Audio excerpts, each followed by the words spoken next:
Do you like blueberries? Do you like lemons? Do you like pound cake? Well, let's make my famous lemon blueberry pound cake. Y'all stay tuned. Hey, ladies and gentlemen, what's up, Wise Crew?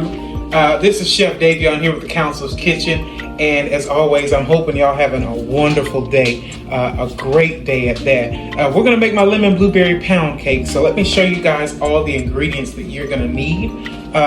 It is a pretty lengthy ingredient-wise pound cake, but it's also very simple. It's one of those dump everything, mix it up, and you're good to go. It's foolproof, fail-safe, you can't mess it up. So I'm excited for you all to try this recipe with me, okay? So these are all of the wonderful ingredients that you're gonna need thus far. Grab about 2 things of pudding mix, lemon flavoring. You can also do vanilla flavoring as well. You just add extra lemon flavoring and however you desire. You're gonna need 2 boxes of yellow cake mix, just to give it that nice deep yellow color. 1 box of lemon cake mix, so whatever kind you like, whatever kind you prefer. They're all gonna call for about 1/2 cup of oil and about 1 cup of water. What I did here was, because I have 3 boxes, I've added the 1/2 cup of oil as follows for each, so that'd be 1.5 cups of oil. But I also added water about 1/4 cup more than what is required. Reason being is because we have pudding, and that pudding is gonna act as an instant thickener, and that's gonna make that cake batter real thick. So you don't want to have such a thick cake batter that you can't even mix it with a mixer. So you're gonna have to add a little extra water. I do roughly about 1/4 cup per box extra over what it asks for, which is about 1 cup. Okay, I've also got some vanilla, some lemon extract, okay, some fresh lemons and limes. I need the zest and juice of both of those lemons and limes. Of course, we've got some wonderful freshly washed blueberries. Cornstarch, that's gonna help out our blueberries from sinking to the bottom or even just exploding in that wonderful, delicious baking heat that's gonna come through in the cake. So it's gonna kind of hopefully keep them intact. And we also have eggs. Now I'm using 3 boxes of cake mix, 3 eggs per box, that's 9 eggs. All right, so those are all the ingredients you're gonna need as follows. And keep coming along with me, I promise you it's gonna get better from here. So the first thing we wanna do is we wanna preheat our oven to 350 and press start. Let that preheat. While you do that, you're gonna dump in all your other ingredients, okay? All right guys, so first you wanna start with your cake mix. You're gonna add in all of your oil. And then just to make sure you get all of that oil out of there, just go ahead and pour a little bit of your water in. Kind of swish it around. That makes sure you get all your oily bits. Add your water, okay?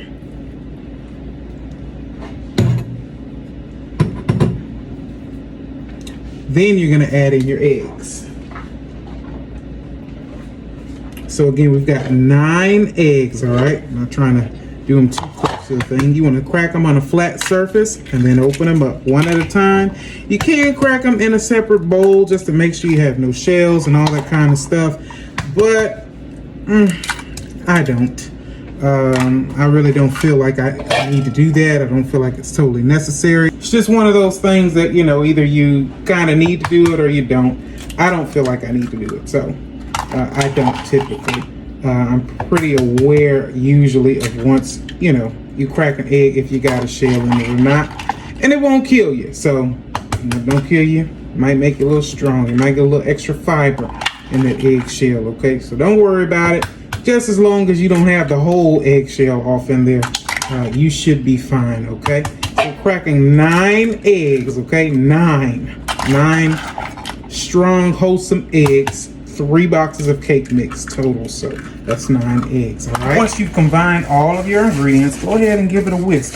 You can use a hand mixer, a stand mixer. I am a firm believer that pound cake is not a pound cake unless you are using your muscles, okay? So get in there. Don't be afraid to put a little elbow grease in it. This is a workout. Cooking is healthy. The act of cooking, okay? It is a verb. It is exercise. You are moving your muscles and getting all up in there, okay? And ain't nothing wrong with that. Like I say, I don't knock anybody that uses a hand mixer or a stand mixer. More power to you. I use them on other baking dishes, but when it comes specifically to pound cake pound cake is about pounds. So lose some pounds while you gain some pounds and making a delicious bowl of pound cake, okay? So I've gotten my cake batter all mixed up, and it's gonna get mixed up much further along than this. So don't worry about any lumps and clumps that you see initially. All right, Wise Crew, so I have 2 pouches of lemon flavored pudding, okay? So it's about to get real thick off up in here. I'm gonna tell y'all might not feel it, but once you get to whisking, y'all gonna see how thick this batter gets. So 2 pouches of instant lemon pudding mix. Now you can also add vanilla if you'd like. I want to intensify the lemon flavor, so I love to add a lot of different lemon elements to it. I'm also gonna add a little surprise into the icing that y'all gonna see a little bit later. But the lemon pudding just really helps accentuate the lemon flavor. Like I said, it helps thickens it up, gets it nice and dense, which is what is so different about a pound cake versus a regular cake, the density. And so it helps really give it that thick, dense flavor while keeping it extremely, extremely moist, because pound cake is known to have a tendency to dry out, especially if you keep it in the oven just a little too long, or if you don't pull it out at the right moment, because remember, things continue to cook once you get it out of the oven. So if you don't pull it out at that right time, it will get dry on you, and it'll be like a brick. It'll be like a pound, okay? That's why they call it pound cake. So this will ensure that it's going to stay moist no matter how long you bake it, and it's also going to ensure that it's going to tighten up, firm up, and be dense like we love that pound cake to be. It'll also be crumbly as well, so it'll give it some different layers of cakey elements, including that pound cake essence of being firm and dense, but also that wonderful regular cake element of being moist and crumbly. So it kind of gives you the best of both worlds. All right, so that's the pudding mix. You're going to begin to stir it, and you will see instantly. Now, it was runny before, now it's getting thick. Okay, so it's instantly getting thick, so we're going to keep working at it. All right, stay tuned. All right, Wise Crew, so I've done this so many times, so I'm pretty familiar with the elements of how much to add and that kind of things, but for your sake I'll give you a little guide. So for every box you want to add about a teaspoon of lemon extract. There's 3 boxes, we're going to add 3 teaspoons, and that's about 3 teaspoons there. Okay, same with the vanilla, same rule of thumb. For every box you want to do about a teaspoon, so there's 3 teaspoons of vanilla. This is actually real deal Mexican vanilla. Sometimes you can even see the vanilla beans in the bottom just kind of caked up. This is real deal vanilla extract, all the way from Mexico. My mom, this is a legacy because she made sure I had about 10 boxes of these. This is the good stuff. All you need is a pinch of this, and it really accentuates flavor. Because I added a box of lemon cake mix, I want to bring some vanilla element through and through. So I added a little bit more vanilla than I normally would. 3 teaspoons though. And then you give that a whisk. Again, y'all see the consistency is getting thicker and thicker. Every time we stir it, it just gets thicker and thicker and thicker. That's why we needed that extra water as well, because if we didn't have it, this would be like almost like cookie dough. It really gets thick on you. So you just got to be careful, okay? You also want to get some lemon and lime zest. So right now I'm currently zesting lemon and lime. It's really, really tedious to do, but you just kind of hold the lemon or the lime in your hand and just kind of roll it around, work it with the whisk. Work it with the zester. I'm sorry, I'm about the whisk. Work it with the zester, okay?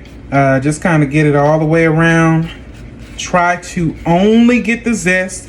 Try not to get any of the rind. The zest holds all of the lemon oil and the essential flavors of citrus. The rind is just bitter. So rule of thumb, when you see it getting too white, you're doing a little too much. It's time to move around, time to keep it rolling. And you'll see what I mean. You see how it's getting white around there? That's how I know to keep it rolling, keep it moving. Get as much of that zest off as you can. Doesn't have to be bare yellow. But it does have to be as much gone as possible, because you want to get all of that lemon zest flavor. All right, you just bang it against the side of the bowl. It should fall right into the mix, okay? So we're gonna keep doing that for the lemon and the lime, and I'll see y'all in a second. All right, y'all, and here's another pro tip for you guys. Boom, this is Country Time lemonade. This is the last element that I do add into the cake mix. I add about 1/4 cup, so I'm just gonna do that now and stir it in. The reason why I add some powdered lemonade, it doesn't necessarily have to be Country Time. It could be Kool-Aid. It could be any kind of powdered lemonade. You can also do like Crystal Light, sugar-free. But the reason why I do that is because it's loaded with citric acid, which is very, very tangy, tart. That's what gives sour and sour fruit candies their tang and their tartness. So that is a great element to add into your cake mix. Even though lemon cake mix, it may have just a little bit, it's not enough to give you a little bit of tang here. The fresh lemon juice plus the citric acid, those two things working together will give you just that right amount of little twang and tang back here, and the perfect amount of sweetness as well, because there is a little bit of sugar in the lemonade mix. So that's another little extra thing that I do in this cake mix. It wasn't on the ingredients list, I forgot it. But I'm just letting y'all know about 1/4 cup of Country Time, or at least 1 pouch or so of whatever kind of powdered lemonade drink mix that you like. All right, and y'all see what the flavor will do. So just hold out. Don't look at your boy too crazy. You're gonna see what that flavor is gonna do. Okay. All right, guys. The next step, we are gonna work on our blueberries. This is a pound of freshly washed blueberries. You're gonna add about 1/4 cup of cornstarch on top. And then you're going to begin to mix them up. You just kind of roll them around, get them as coated as possible. What the cornstarch does is it helps coat the blueberries so that they don't burst while they are baking. So just add in your cornstarch, get them good and mixed up. Maybe a little bit more. You do want them heavily coated, but that's about it. Just add in some cornstarch, okay? So first things first, make sure you give your baking bundt pan a really good heavy spray. You don't want anything sticking whatsoever. So give it a good hefty spray of oil, canola oil, vegetable oil, or butter flavored oil, whichever you like. So next things next, you're gonna grab a measuring cup. The biggest one you can find, about 1 cup, and you're gonna spoon it in, circling around the pan, making sure to get it as even as possible. You're gonna do about 3 cups or so for the first portion. Make sure that you get it well rounded. Make sure that you get it as evenly layered as possible. If you need to, shake the pan around every now and again just so you can get it good and leveled. Next, you want to take those blueberries, the ones that you rolled in cornstarch earlier. You want to go ahead and layer them in the pan, keeping them away from the edge as much as possible. Just layer them all the way around into the pan. Then you continue to pour the cake batter on top. Once you've done that, just kind of give it a little zhuzh. I don't like to slam it because I actually do want some air pockets in there. That's what's going to help keep it light and fluffy. So I just kind of zhuzh it and roll it around until it gets as straight as possible. Don't worry about cleaning off any of the edges. We want to fill it about 2/3 of the way, leaving about maybe an inch or so into the diameter. So that way we give it room to rise. All right, Wise Crew, so I have a beautiful pro tip for you today with this recipe.